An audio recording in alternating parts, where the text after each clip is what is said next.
If you've watched all the videos in this build series so far, then firstly, well done. Secondly, probably don't tell my girlfriend, because it means you've spent more time with me this year than she has.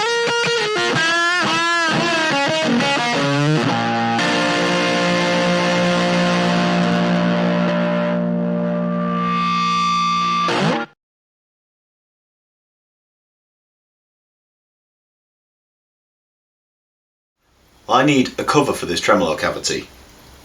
At the moment, it doesn't have a recess, so I need to do that now. I've got some fairly straight lines here, and obviously it will be rounded to the radius of the router bit. Up here I've followed the curve of the carve, so what I need to do is create a template that follows that curve, and then I can just use straight line pieces for the rest of it. So I'm going to do that now. To do that, I'm going to use some tracing paper, and I'm just going to mark out the curve, and I'll sand that onto a piece of probably MDF.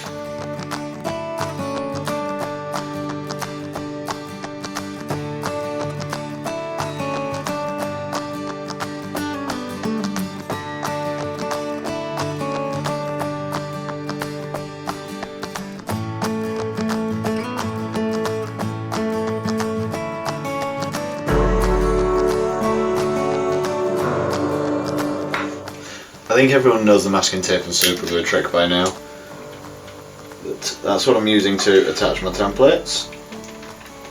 I've learned over the past few times I've used it, it's a lot stronger than you expect, so it doesn't really require huge amounts of surface contact.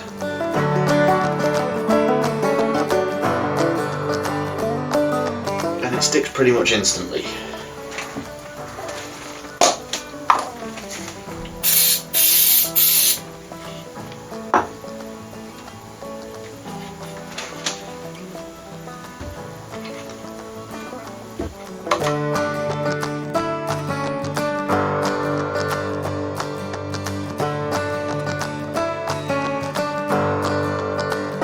And that's my template done. So now all I need to do is get my router, get a bearing guided bit and cut inside here, which will take this surface down and give me a nice little recess to put a control cover or a tremolo cavity cover plate in. And it's very well stuck.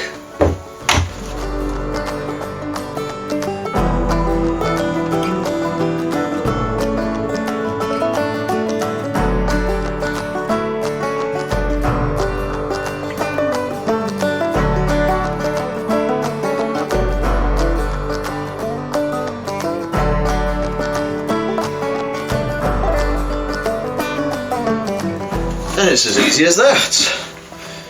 Now I just pop my templates off.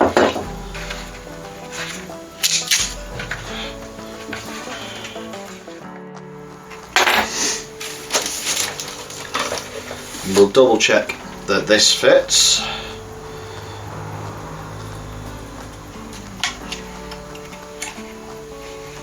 That is perfect. Nice. Right.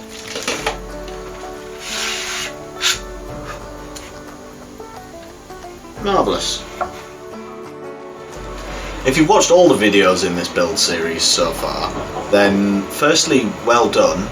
Secondly, probably don't tell my girlfriend, because it means you've spent more time with me this year than she has so far.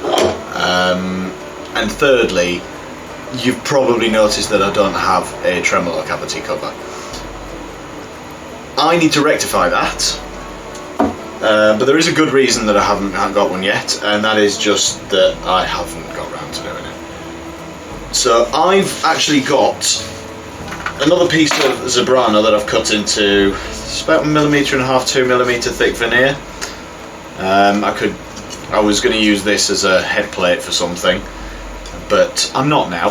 So I've trimmed up a bit of off the end of it so that I can use it for this.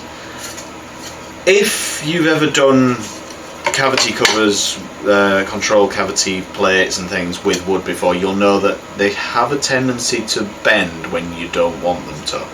They can warp and they can be a pain in the arse. So what I'm actually going to do is laminate this onto a couple of pieces of veneer. So I've got a piece of Sapele mahogany veneer and a piece of the white maple veneer, which I've actually oriented the grain in the opposite direction, so it should help counteract it and also give it a bit of extra strength. And when you take it out, you'll have a nice little pinstripe, which is completely unnecessary, and nobody will ever see that unless they take the cavity cover off, but I don't care, I like it. So what I need to do is glue these up and clamp them together, which means I need a flat piece of wood to do that with. So I'm going to move the body out of the way for now.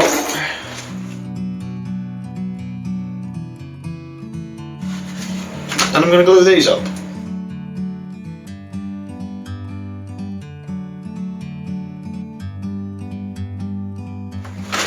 I'm going to use my greaseproof paper technique to stop it sticking to the board I'm using again. I always have trouble figuring out which side of this is the non-stick side.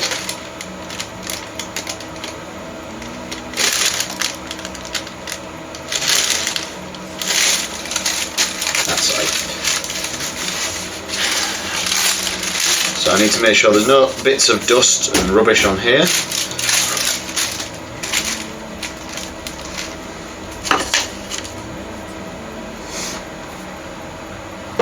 And I'm also going to give the veneer a quick rub over with some sandpaper just to make sure it's got extra keying ability.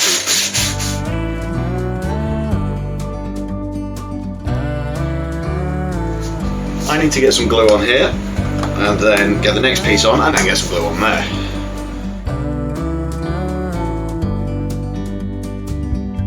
Sometimes you need to go.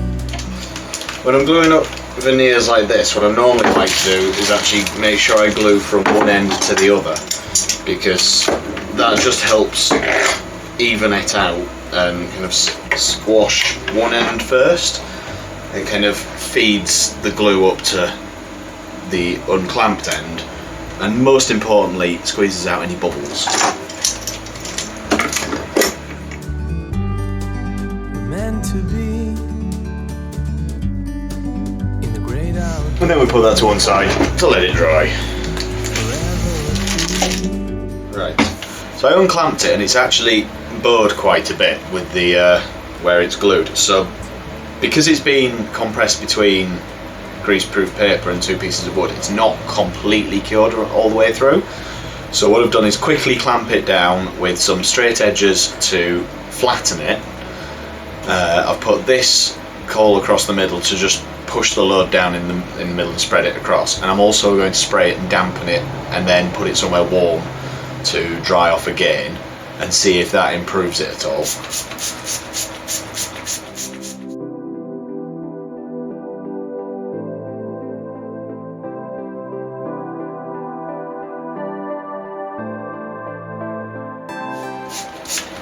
So that's nice and moist. And I'm going to pop that to one side and leave it to dry again. So obviously, as I say, I'm going to put it somewhere warm just so that it can evaporate off. And yeah, we'll see how that one goes.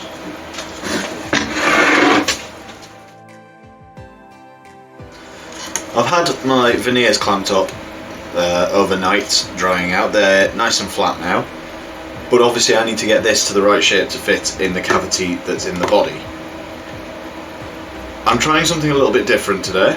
I've used some masking tape to basically cover the entire cavity.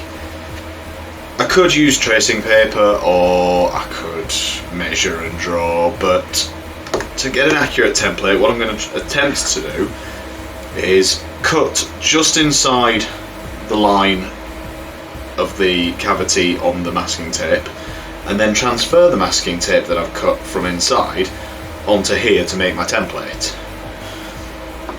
It could work, it could go horribly wrong. I don't know yet, so we're going to give that a go now.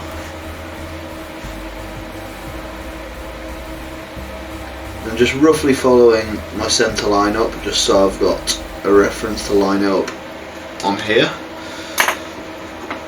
And I'm going to start in the middle of one of the straight lines, because at least that way, if I start slightly wobbly, I know that the straight line runs from one end to the other, and I can straighten it up from there.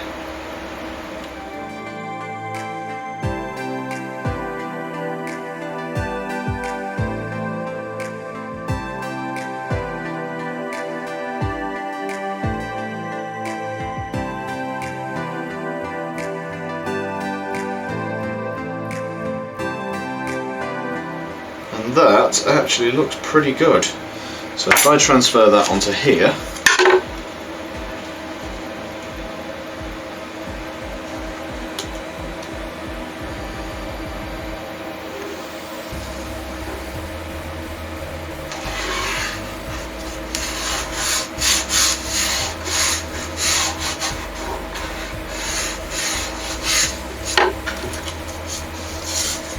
then I can cut this out and see how well it fits.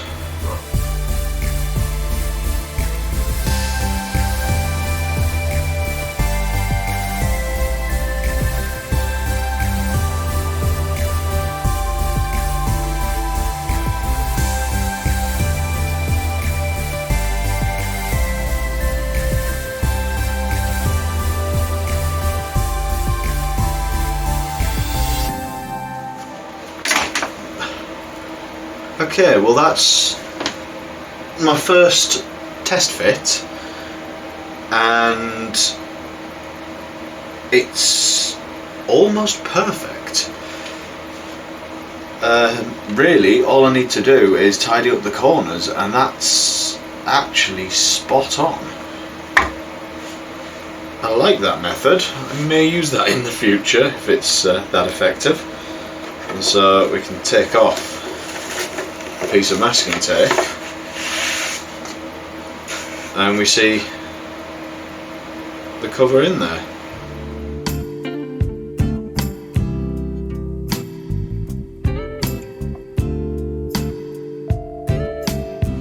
And that is now a perfect fit. So it sits ever so slightly proud, so I'm going to sand this, and if we're maybe 0.5 millimetre or so, I'm probably just going to bevel the edge and leave it like that because I quite like it. So I'm going to attach this in temporarily with masking tape and super glue. I'm not going to do a lot of super glue, just a couple of little dabs, which have turned into a bit more than I expected because my bottle is leaking.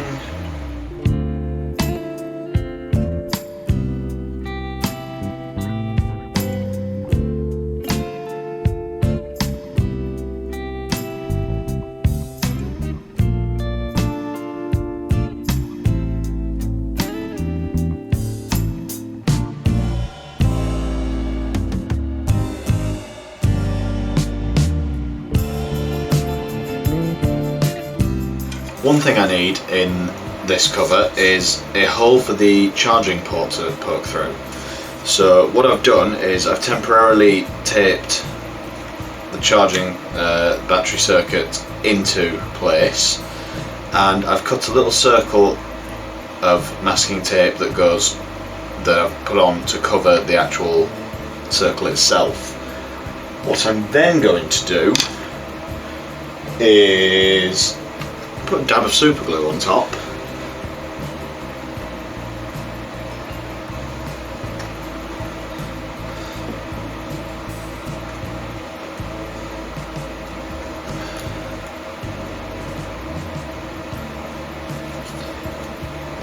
and then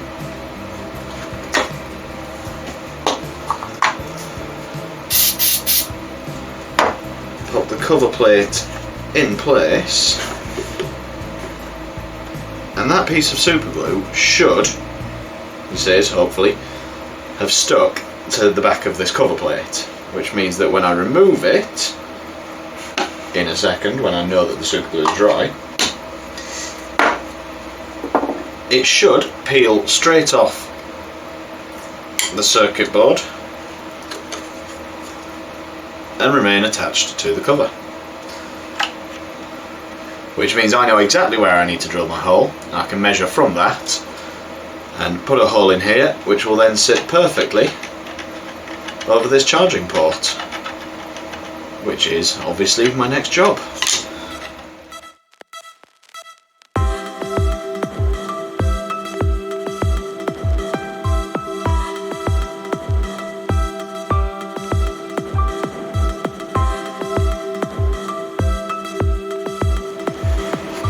And that's perfect.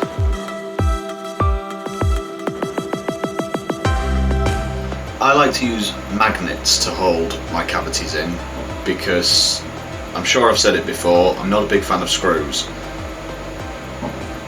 They can look good when they're done right, but I have a habit of shearing the tops off or shredding the top of them, and I don't think that looks very good.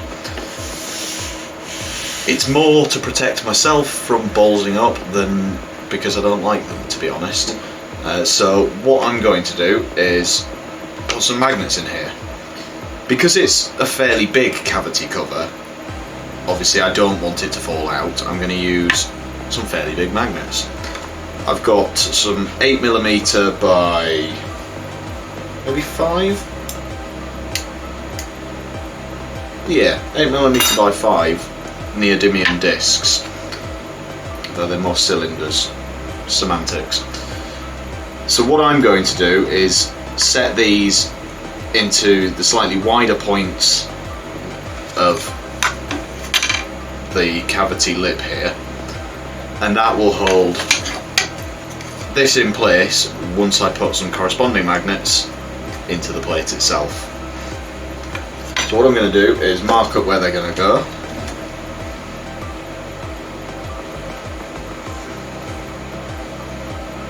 Attach those to a chisel so I don't lose them.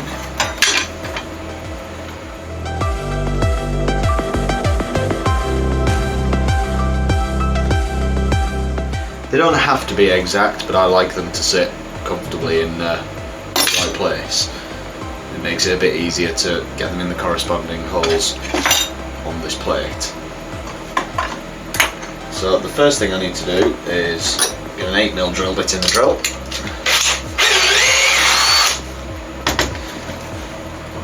And I'll be gluing them in, and I'll tap them in flush, so I don't need to worry about going ever so slightly deeper in the holes.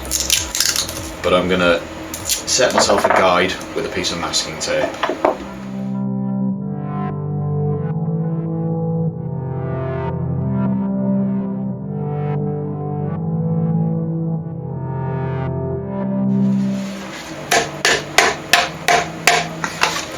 There's going to be a lot of dust inside this guitar to hoover out before I put everything together finally.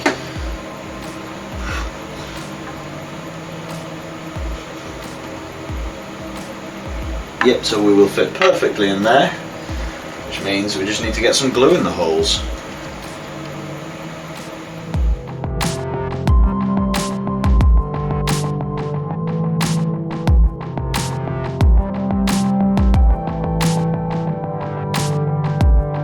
Quick rub over with some sandpaper will flatten this edge back out, but that cover should still fit perfectly. Yep. And as I say, we'll put some corresponding magnets in the cover itself. It'll be smaller magnets, so I've got a bag of assorted neodymium magnets in here, which sticks to everything metal and is a pain in the arse. But I can stick it to my shelf bracket so I don't lose it. It's one of the few things in the workshop that very rarely goes missing.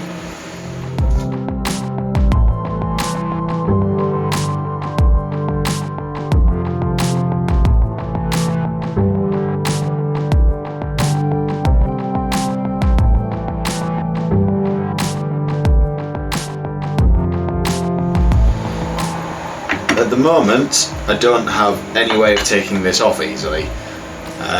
Because it's going to have the tremolo block in here, then in all likelihood the strings will need something to go through, so there may well be a slot or some holes at this end eventually.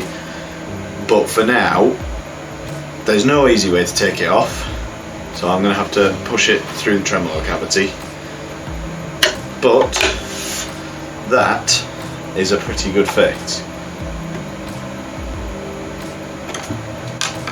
It's not quite solid enough that I can pick the guitar up by it, but I can feel it moving. That's good and strong. That is definitely not going anywhere.